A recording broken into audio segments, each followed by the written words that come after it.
Hello बच्चों, कैसे हो आप सभी लोग। बच्चों, आज हमारा एस्ट्रोलॉजर्स डे का लेक्चर नंबर 2 है। और लेक्चर नंबर 2 में आज हम सॉल्व करने वाले हैं और आज हम देखेंगे इसके क्वेश्चन आंसर आइस ब्रेकर्स पर। तो आइस ब्रेकर्स के जो हम क्वेश्चन डिस्कस करने वाले हैं आज, उसके आपको आंसर भी बनाने हैं। और जो जो चीज़ें मैं यहाँ पर आपको बताऊँगा, आप उसको अपने नोटबुक में लिख कर रख सकते हो।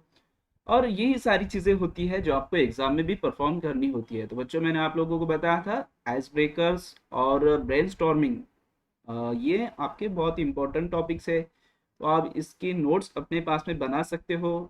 तो ये सारी चीज़ें आपको आना चाहिए। तो चलिए शुरू करते हैं। तो देखिए, आइस ब्रेकर में अपने को यहाँ पर जो मैं यहाँ पर आपको बता रहा हूँ, ये टेक्स्ट बुक के ही आपके क्वेश्चंस है, ठीक है। हम पहले आइस ब्रेकर देखेंगे, फिर ब्रेनस्टॉर्मिंग देखेंगे। इसी तरह इसका ग्रामर का पार्ट जो है वो भी मैं आपको बताऊंगा। तो लास्ट लेक्चर अगर आपने देखा होगा तो मैंने आपको एक लिस्ट बताया था कौन से ग्रामर्स आपको एग्जाम में आएंगे। तो उतने ग्रामर आपको सभी को आना चाहिए, क्योंकि वो सारे ग्रामर्स आपको एग्जाम में आएंगे। तो वो सारे ग्रामर भी मैं आपको एक एक करके सिखाऊंगा, लेकिन धीरे धीरे हम एक एक चीज़ को समझेंगे और इसको आगे बढ़ेंगे। तो क्वेश्चन देखिए, पहले क्या बोला है यहाँ पर। अब ये जो एस्ट्रो यहाँ पर अपने को ये दिया है आइस ब्रेकर में, ये क्वेश्चन जो होता है ये आपको खुद को करना पड़ता है, क्योंकि सबके अपने देखिए क्वेश्चन समझा देता हूँ पहले आपको यहाँ पर। Discuss sorry discuss with your partner and complete the activity. What are your strength. अब यहाँ पर देखो, ये जो क्वेश्चन है ना, ये अपने को सबका अपना पर्सनल होता है, तो इसलिए अलग अलग माइंड में सबके अपने अपने अलग अलग ख्यालात होते हैं। तो पहला क्वेश्चन में देखिए क्या बोला है इसका। पहला, इसके अंदर 3 कॉलम दिए हैं। पहला दिया है स्ट्रेंथ, दूसरा है what do you feel so, dream career. अब यहाँ पर क्वेश्चन का मीनिंग समझ लेते हैं। यहाँ पर क्या पूछ रहा है, व्हाट आर यूर स्ट्रेंथ। अब स्ट्रेंथ का मतलब वैसे ताकत होता है, लेकिन यहाँ पर अपने को ये पूछ रहा है आपकी खूबियाँ या आपकी खासियत क्या है। तो पहले इसके अंदर जो स्ट्रेंथ है उसमें पहला इसने खुद दिया हुआ है, जिसमें बताया है पेंटिंग एंड ड्राइंग। तो अब देखो यहाँ पर 3 कॉलम में जो वैल्यूज, यहाँ पर 3 कॉलम जो दिए हुए हैं उसमें कैसा है, पेंटिंग एंड ड्राइंग। अगर किसी की खासियत है पेंटिंग एंड ड्राइंग, तो वो इससे क्या कर सकता है, कैन विजुअलाइज एक्सप्रेस। तो ये सारी चीज़ें मतलब उसको क्या है, वो बता सकता है। कैन विजुअलाइज मतलब वो पेंटिंग और ड्राइंग के साथ ये सारी चीज़ें बता सकता है, एक्सप्रेस कर सकता है लोगों को। ड्रीम करियर, इससे उसका ड्रीम करियर क्या होगा, तो वो एक कमर्शियल आर्टिस्ट बन सकता है, एक कार्टूनिस्ट बन सकता है। अगर कोई पेंटर है तो एक कमर्शियल आर्टिस्ट बन सकता है या फिर कार्टूनिस्ट बन सकता है। तो एग्जाम्पल के लिए ये आपको एक चीज यहाँ पर दिया है, बताया है।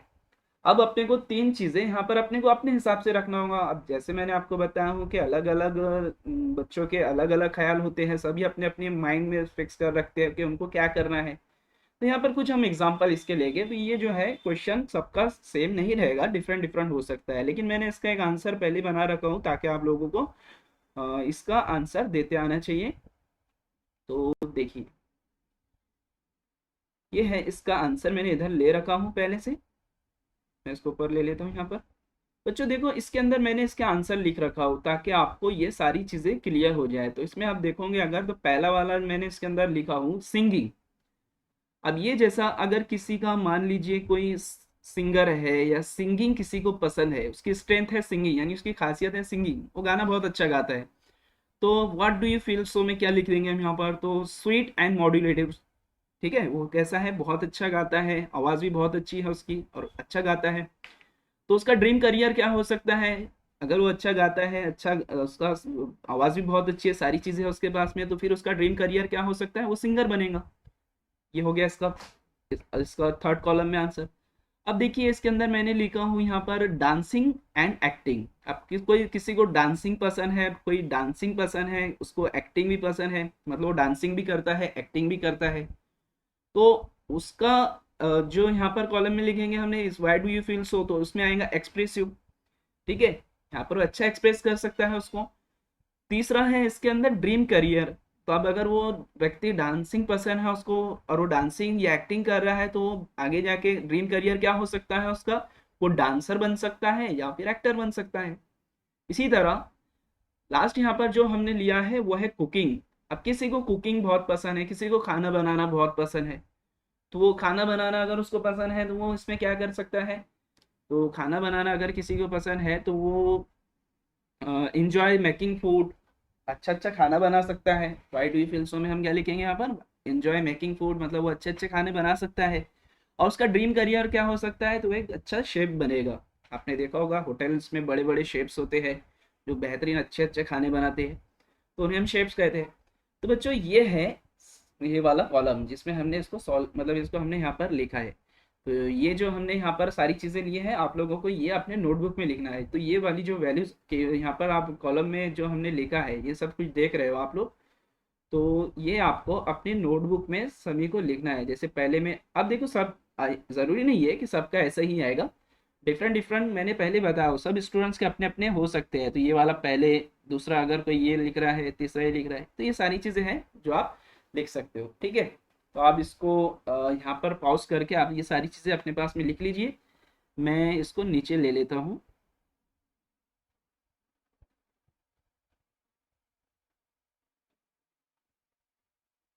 ये हो गया अपना इसका जवाब। ठीक है, तो मैं यहाँ पर इसको लिख देता हूँ, यहाँ पर रख देता हूँ ऐसे, ताकि किसी को अगर देखने की ज़रूरत पड़ी तो वो यहाँ से वीडियो में जाकर इसको देख सकता है।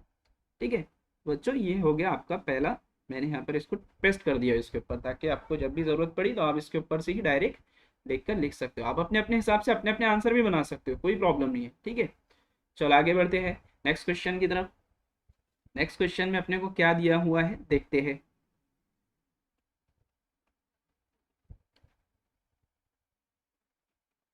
अब इसके अंदर देखिए क्या है, इसमें बोला है अपने को the Sen sorry the scene in the local market of a village, town, city is very attractive.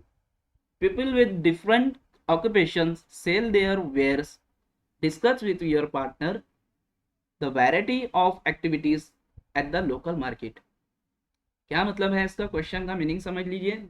अब जो मार्केट का, जैसे कोई आप बाजार में जा रहे हो तो शायद चाहे वो गांव का मार्केट हो, कोई विलेज का हो या देहात का हो या फिर बड़े शहर का हो, ठीक है, टाउन का, सिटी का, शहर का, तो आप वहाँ पर क्या देखते हो कि लोग वहाँ पर कैसा होता है, मार्केट बहुत अट्रैक्टिव होता है। वहाँ पर लोग आते हैं, उनके डिफरेंट डिफरेंट जो ऑक्यूपेशंस होते हैं, उनके बिजनेस होते हैं, उनके व्यापार होते हैं, वो सब अपने अपने चीज़ों को बेचते हैं, कोई खरीदता है कोई बेचता है। तो यहाँ पर दिया है with sell with their wares, discuss with your partner the variety of activities at the local market. तो ये आपको क्या करना है, यहाँ पर इसका आंसर देना है। तो इसमें पहला एक एग्जांपल के लिए आपको दिया हुआ है जिसमें बताया है सेल फ्लावर्स सेलिंग ग्रोसरीज। ठीक है, यहाँ पर एक एग्जांपल के लिए पहले आपको बताया है जिसमें आपको क्या बोला है, सेलिंग फ्लावर्स यानी फूल बेचने वाले, उसके बाद में सेलिंग ग्रोसरीज। अब इसके अंदर बाकी बचे हुए आपको ऑप्शंस भरने हैं। तो मैंने आप लोगों को बताया कि यहाँ पर ऐसा ज़रूरी नहीं है कि सबके आंसर सेम ही आएंगे, अपना अपना आंसर आ सकता है सबका, डिफरेंट डिफरेंट, हर स्टूडेंट का अपना अपना आंसर वो लिख सकता है यहाँ पर। तो इसलिए टेंशन लेने वाली बात नहीं है, आप अपने अपने हिसाब से भर सकते हो। जैसे हम यहाँ पर पहला मैं आपको लिख कर बता देता हूँ, पहला हम यहाँ पर इसमें लिखेंगे यूटेंसिल्स। ठीक है, यूटेंसिल्स मीन्स जिसको आप बर्तन भी कह सकते हो। ठीक है,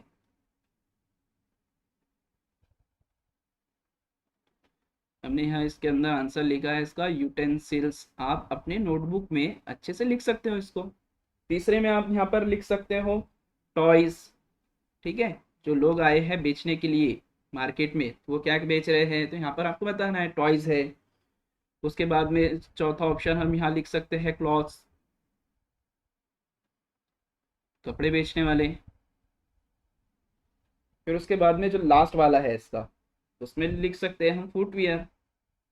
अब ये मैंने आंसर्स आपको बताने के लिए यहाँ पर लिखा हूँ, मतलब ऐसा ज़रूरी नहीं है कि सिर्फ यही चीज़ें होंगी, और भी इसके अलावा हो सकती है।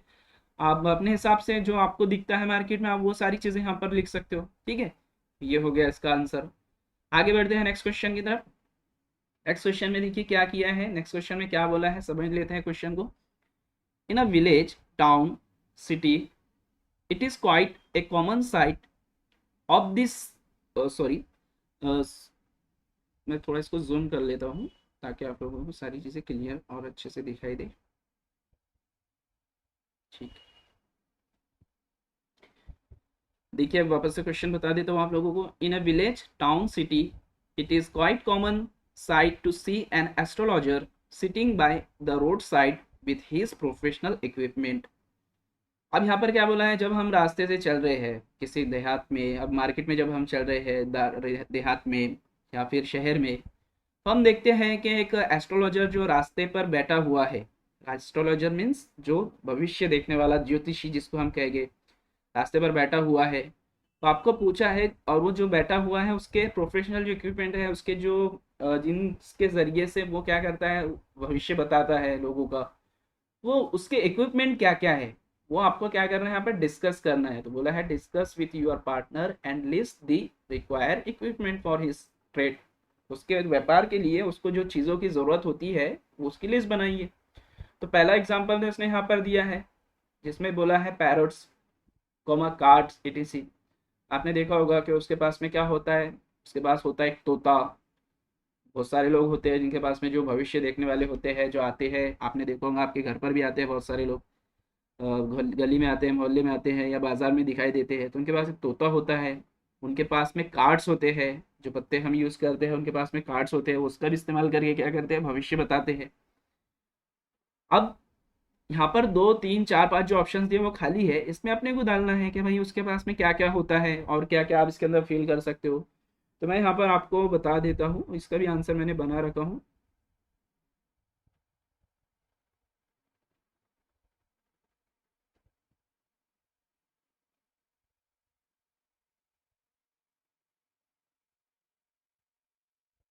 ये है इसके आंसर्स। तो बच्चों देखो, यहाँ पर मैंने ये आंसर बना के इसलिए रखा हूँ ताकि अपने को टाइम बच जाए और अपना लिखने में ज़्यादा टाइम ना जाए। इसलिए मैं पहले यहाँ पर ये लिख रखा हूँ, जहाँ पर अपने को ज़रूरत पड़ेगी लिखने की हम लिखेंगे भी। कुछ कुछ एग्जांपल्स ऐसे होते हैं जिसके मैंने डायरेक्ट ही रेडीमेड बना के रख दिया हो ताकि अपने को दिक्कत ही ना हो। तो पहला ऑप्शन जो बनेगा इसका वो है पैरट, काट, ये तो दिया हुआ है। दूसरा यहाँ पर हम लिख सकते हैं जो है पाल्मायरा राइटिंग। आपको पता होगा पाल्म, पाल्म बोले तो हथेली। बहुत सारे लोग क्या करते हैं, जो भविष्य देखते हैं, ज्योतिषी होते हैं, वो क्या करते हैं, अपने हथेली देखकर, अपने हथेली पढ़कर क्या करते हैं, भविष्य बताते हैं।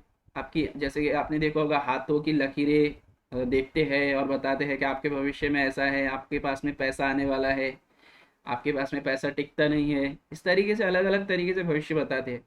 और तीसरा यहाँ पर हमने जो यहाँ पर लिखा है वो क्या है, ऑब्सकर चार्ट्स। किसी किसी के पास में कुछ चार्ट्स होते हैं। चार्ट्स आपने देखा होगा, उनके चार्ट जैसे वो अक्सर लोग क्या कुंडली वगैरह बताते हैं तो उनके पास में अपने साथ में चार्ट्स लेकर आते हैं। उसके बाद में हमने यहाँ पे चौथा जो ऑप्शन डाला है, वो चौथा जो आंसर दिया है इसका वो है शेल्स। शेल्स बोले तो सीपी जिसको भी हम कहते हैं, जिस कौड़ी भी कह सकते हैं अब उसको। तो ये होते हैं। उसके बाद में है किसी के पास में नोटबुक होती है, कुछ पिक्चर्स होते हैं, अलग अलग तरीके के कार्ड्स होते हैं। तो ये सारी चीज़ें हमने इक्विपमेंट लिखे हैं जो भविष्य बताने वाले ज्योतिषी होते हैं उनके पास में, वो जो इस्तेमाल करते हैं भविष्य बताने के लिए लोगों का। तो ये सारी चीज़ें हमने यहाँ पर दी है। आगे बढ़ते हैं। तो ये जो बता रहा हूँ ना मैं आपको, ये आप अपने पास में अपने इंग्लिश की जो नोटबुक आप बना रहे हो उसमें लिखिए सारी चीज़ें।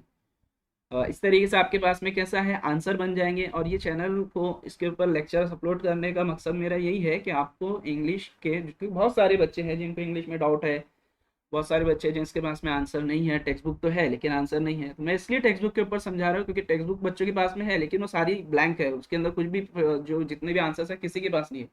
इसलिए मैं एक वर्ड टू वर्ड इसलिए बता रहा हूँ आपको ताकि आप ये आंसर फिल करो उसके अंदर, जब एग्जाम रहेगी आपकी तो वहाँ पर आपके लिए आसानी हो जाएंगी ये सारी चीज़ों को समझने के लिए, और कोई दिक्कत नहीं होगी। ठीक है, तो अब आगे बढ़ते हैं नेक्स्ट क्वेश्चन की तरफ। तो क्वेश्चन नंबर नेक्स्ट जो हम यहाँ पर देखने वाले हैं वो है, इसमें देखिए क्या दिया है अपने को।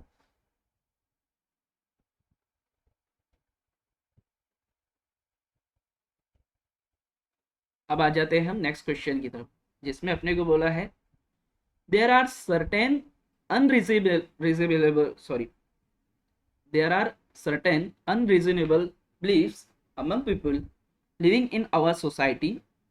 Certain common events are linked with their superstitions. List such events. Discuss the superstitions linked with them and the means of their eradications. बच्चों यहाँ पर ये क्वेश्चन में अपने को क्या बोला है, पहले इसका मीनिंग समझते हैं। तो यहाँ पर there are certain unreasonable believes among the people. यहाँ पर क्या होता है, बहुत सारे हम कहते हैं जिसको आत्मविश्वास, सॉरी क्या कहेंगे उसको, मीनिंग क्या होता है उसका, जैसे कि अंधविश्वास जिसको हम कहते हैं, अंधविश्वास जिसको यानी भरोसा, कुछ लोग अपने दिमाग में कुछ ख्यालात बना के रख देते हैं। जैसे फॉर एग्जांपल यहाँ पर एक खुद बोला है, जैसा कैट क्रॉसिंग यूर पाथ, यानी रास्ते से कोई काली बिल्ली आपके रास्ते के सामने से, आप कोई रास्ते से किसी काम के लिए जा रहे हो, रास्ते से चलते हुए आपने देखा कि एक काली बिल्ली रास्ता काट गई, तो लोग कहते हैं अरे काली बिल्ली रास्ता काट गई, अब हमारा काम नहीं होगा। तो इसे अंधविश्वास कहते हैं। तो ऐसे यहाँ पर यही पूछा है, there are certain unreasonable belief among the people living in our society. ऐसे बहुत सारे लोग हैं जिसको ऐसे ख्यालात जिनके दिमाग में चलते हैं।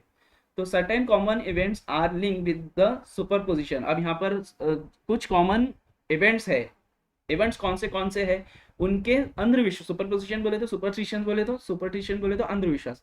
तो यहाँ पर उनके ये अंधविश्वास के साथ में जो ख्यालात उनके जुड़े हुए हैं, उनकी लिस्ट आपने को नीचे देना है और बताना है कि ये सुपरस्टिशन जो जुड़े हुए हैं उसको हम कैसे हटा सकते हैं। इरेडिकेशन बोले तो रिमूव करना, उसको वहां से हटाना। तो देखिए इसके अंदर पहला एग्जांपल इसमें बताया है, a cat crossing your path, a cat crossing your path.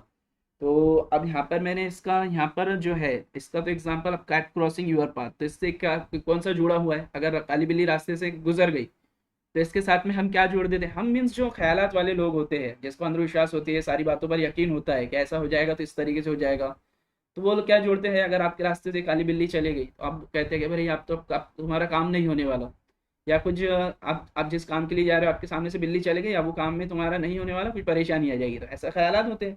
तो इस तरीके से अपने को इसके आंसर्स देने हैं और बताना है कि इसके साथ में कौन से जुड़े हुए होते हैं ख्यालात के साथ में। चलो इसका भी आंसर मैंने बना रखा हूँ अपना टाइम बचाने के लिए, तो आंसर मैं यहाँ पर डायरेक्ट टेस्ट कर देता हूँ ताकि आप लोगों को इसका सॉल्यूशन मिल जाए।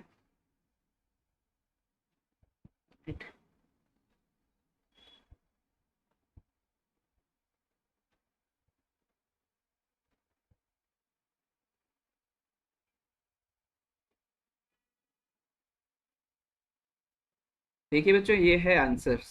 अब यहाँ पर मैंने कुछ कॉमन जो लोगों के ख्यालात होते हैं वो सारी चीज़ें यहाँ पर रखा हूँ। इसमें पहला है,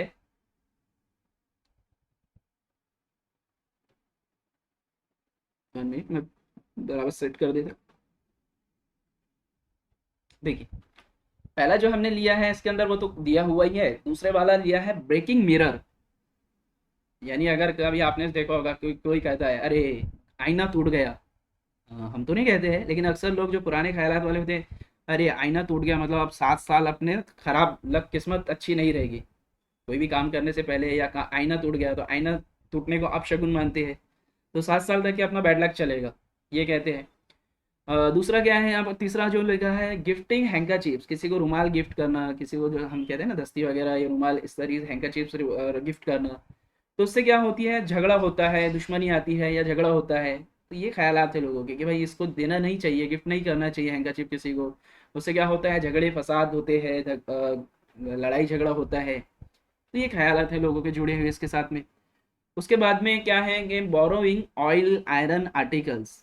तो लोग यहाँ पर बोरिंग बोले तो उधार लेना, यानी तेल या फिर लोहे के कोई चीज़ें या लोहा, किसी से उधार नहीं लेना चाहिए, वरना बैड लक होता है, बदकिस्मती होती है, या फिर किस्मत अच्छी नहीं होती है या अच्छा नहीं होता है, ऐसा हम मतलब ये जो लोग कहते हैं ना कि भाई लोहे की चीज़ें किसी से उधार मत लो या तेल किसी से उधार मत लो, तो कुछ भी खराब हो जाएगा, वरना आपके साथ में कुछ बुरा होगा। तो ये सारे लोगों के ख्याल आते हैं। उसके बाद में हिकअप्स, हिकअप्स बोले तो हिचकी आना। अगर कोई कहता है कोई हिचकी आ रही है, तो किसी को हिचकी आई तो हम क्या कहते हैं, वहाँ पर हिचकी आती है तो अरे हिचकी आ गई है, इसका मतलब कुछ आपको याद कर रहा है, कोई ना कोई आपको याद कर रहा है। तो ये सारे ख्यालात हैं। तो बच्चों ये जो है आंसर हमने आज जो देखे हैं ये आइस ब्रेकर्स के थे।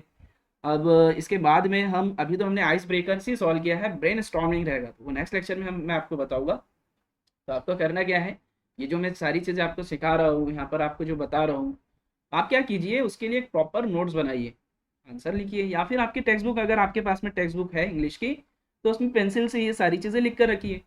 और उसके मीनिंग भी लिखिए, क्यों लिखा है आपने। तो मेरा लेक्चर आपके लिए सपोर्टिंग रहेगा कि अगर आपको कुछ भी चीज़ कहीं पर भी प्रॉब्लम होती है तो मेरा वो टाइम पर ये लेक्चर देख लेना, और फिर आप वो अपने जो टेक्स्ट बुक है आपकी उसमें फिल कर लेना। इस तरीके से आप करते रहोगे ना, तो आपके पास में इसके जो आपके टेक्स्ट बुक के जो आंसर्स है वो आपके पास बन जाएंगे। और कोई भी किसी को कहीं प्रॉब्लम होता है आप मुझे बिल्कुल पूछ सकते हो, ठीक है। तो जहाँ पर ज़रूरत पड़ती है लिखने की तो मैं वहाँ लिख देता हूँ, जहाँ पर ज़रूरत पड़ती है मुझे लगता है कि अपना टाइम बच सकता है तो मैं डायरेक्ट आंसर इस तरीके से कॉपी पेस्ट कर देता हूँ, इससे अपना टाइम भी बच जाता है। और जहाँ ज़रूरत पड़ी है लिखने की मैं वहाँ पर लिख कर आपको आंसर बता देता हूँ। इसी तरह हम आगे भी कंटिन्यू करेंगे टॉपिक्स को, ग्रामर्स देखेंगे, इसी तरह राइटिंग है, राइटिंग वर्क होता है, लेटर राइटिंग है, सारी चीज़ें होती हैं। वैसे तो आपको काफ़ी सारी चीज़ें आपके कॉलेजेस में आपके जो टीचर्स हैं, इंग्लिश टीचर्स है, वो भी आपको सारी चीज़ें सिखाते होंगे, लेकिन मैं यहाँ पर जो कॉमन चीज़ें आपको बताने वाला हूँ, ऐसी कॉमन चीज़ें बताने वाला हूँ जो आपको यहाँ पर हेल्पफुल रहेगी। क्योंकि हो रहा है ये कि लॉकडाउन में, और लॉकडाउन में अभी काफ़ी दिनों से ऐसा हो रहा है कि कभी कॉलेज शुरू होता है कभी नहीं होता है, जिसके कारण बच्चों को ये सारी चीज़ें सीखने में परेशानी हो जाती है, कॉलेज में नहीं जा पाते हैं, टीचर से कांटेक्ट नहीं रहते हैं, जिसके कारण ये सीखने में दिक्कत हो जाती है। और बहुत सारे बच्चे ऐसे हैं जिनकी इंग्लिश की ट्यूशन्स रहती नहीं है, अक्सर बच्चे तो ट्यूशन लगाते ही नहीं है, तो उन लोगों को दिक्कत हो जाती है। तो ऐसे में मैं ये लेक्चर्स इसलिए अपलोड कर रहा हूँ यहाँ पर, और यहाँ पर मैं लाइव लेक्चर्स लूँगा, तो आप वो सारी चीज़ें देखें, एक एक चीज़ को समझें। कुछ भी दिक्कत होती है तो कमेंट सेक्शन में जाके मुझसे कमेंट कीजिए। व्हाट्सअप नंबर मेरा डिस्क्रिप्शन में दिया हुआ है, वहाँ से मेरा व्हाट्सअप नंबर पर अगर आपको कोई भी दिक्कत होती है तो आप मुझे बता सकते हैं। लेक्चर नंबर 1 जो मैंने लिया हूँ वो लेक्चर नंबर 1 देखिए, उसके अंदर बहुत सारी चीज़ें काम की है आपकी, वो भी सीखिए। आज का हम लेक्चर खत्म करते हैं, इसके बाद हम इसको नेक्स्ट लेक्चर में कंटिन्यू करेंगे। स्टडी करते रहिए, तब तक के लिए बेस्ट ऑफ लक।